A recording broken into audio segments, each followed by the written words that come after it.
大埔文娛中心經歷4年工程之後，終於重開。我哋率先同大家開箱，睇下入面有咩設施同埋環境靚唔靚先。人人都話要深度遊，大家去遊邊度好呢？不如去塔門啦！嚟緊仲會舉辦燕歐節2025，可以了解生態同當地歷史文化。立即同大家東張西望。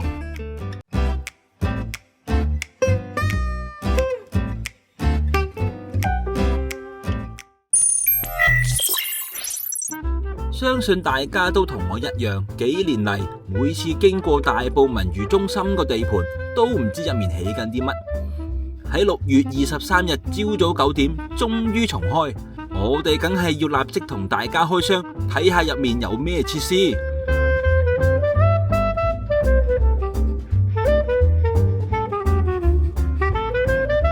一推門入去，最吸睛嘅係右手面嘅展覽板。上面詳細講述大埔文娛中心嘅前世今生，仲有大埔嘅變遷。而喺旁邊就擺放咗幾張牌，俾入嚟嘅市民打卡留念。而再行過去就有條片講述成個重建過程，有興趣不妨入嚟睇睇啦。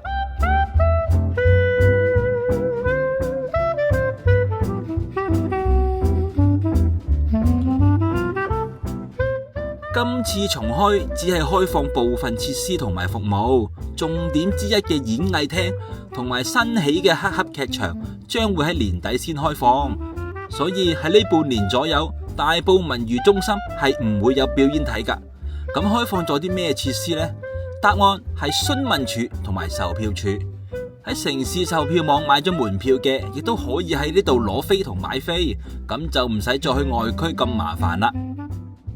去到呢度，大家可能都會有個疑問啊，淨係嚟攞飛同睇展板，表演又冇得睇，咁早開嚟做咩呢？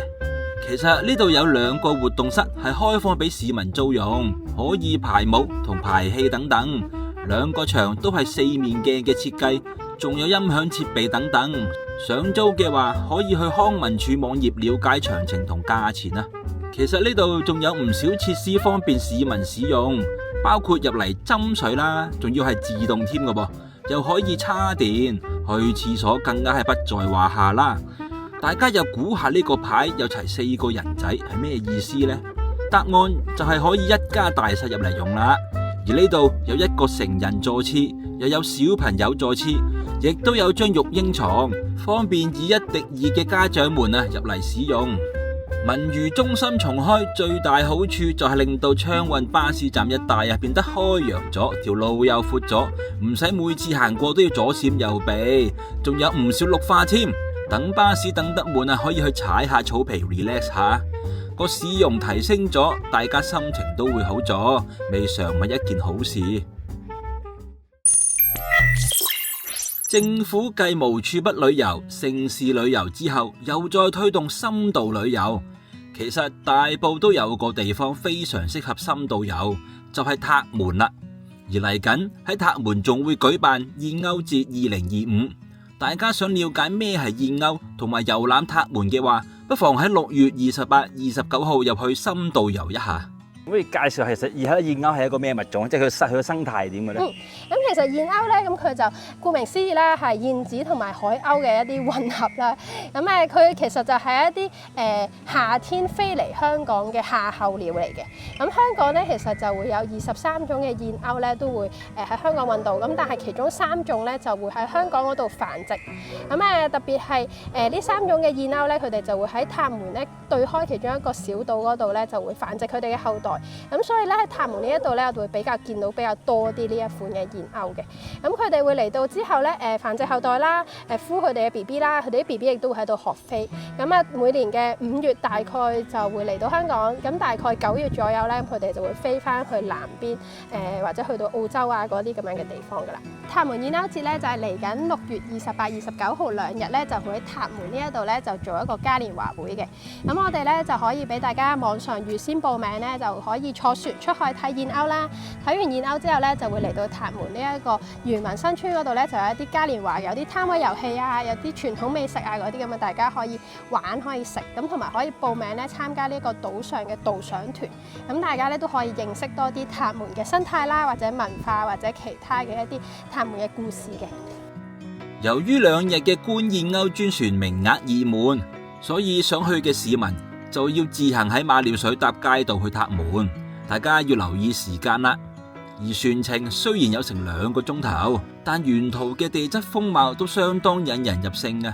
如果喺馬料水出發坐到嚟塔門咧，我哋沿途都會去到呢一個嘅吐露港一帶啦。咁旁邊我哋都會經過有船灣淡水湖啦，亦都可以見到咧香港最古老嘅岩石黃竹角咀組嘅一啲岩石啦、地貌啦。咁同埋咧，我哋都會經過呢一個嘅荔枝莊啦，咁亦都會有機會見到一啲比較特別啲嘅地質嘅。鬼手岩同埋赤洲咧，我哋咧都會可以喺呢一個塔門附近咧可以經過見到。咁鬼手岩咧亦都係香港最古老嘅岩石之一啦，亦都係黃竹角咀做。咁佢比較特別嘅結構咧，就因為佢被風化侵蝕啦，咁所以咧佢就形成咗好似一個鬼手咁樣嘅狀態嘅。咁我哋咧平時就唔建議大家登岸去睇，咁但係如果坐船嘅話咧，大家都可以咧經過去睇嘅。而入到塔門啊，都有唔少景點打卡位。而家就等我哋同大家一齊行個圈，了解一下。睇下我哋身後呢個涼亭啦，有朋友仔問我呢個字點樣讀？呢個字呢，一般嚟講我哋都係讀個松字嘅啫，叫松義亭。咁但係咧，呢個亭呢，佢實際唔係叫松義亭，呢個亭呢，實際全名叫風月無邊亭。大家諗下個風字同埋個月字點寫先？係咪外邊有一個外邊嘅框框㗎嘛？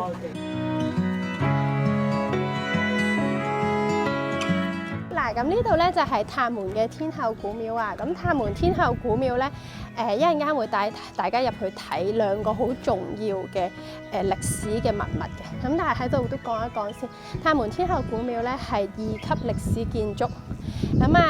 有記載咧就200多年歷史，咁但係追溯翻咧，因為200多年歷史嘅時候咧係佢一啲重修嘅記號，咁所以相信200幾年前咧已經有座廟噶啦，咁所以咧推算其實大概有300年左右嘅歷史，係啦，咁而家都仍然保留得好好好靚，咁我哋一陣間會帶大家入去廟嗰度咧睇下入邊啲標記，望下呢個銅鐘啦。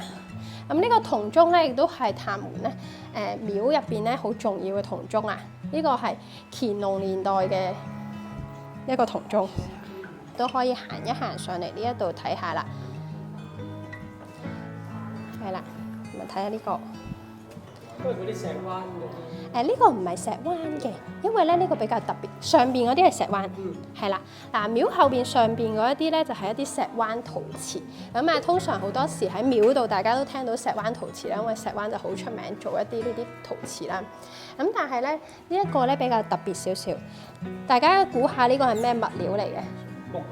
係啦，呢個係一個木雕嚟嘅，而呢個木雕咧係原條木雕出嚟嘅。即係唔係黐唔係砌，係一條原木，然之後成塊咧就雕出嚟嘅一個木雕嚟嘅。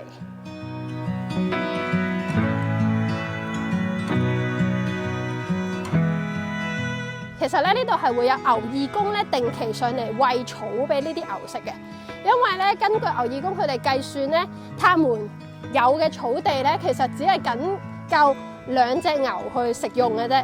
咁但係呢度記錄咧係有24隻牛嘅，咁所以佢哋咧怕牛咧唔夠嘢食咧，就攞啲草上嚟餵佢哋。咁佢哋主要喺呢個位置餵佢哋，咁所以佢哋慣咗聚集都係喺呢個位置。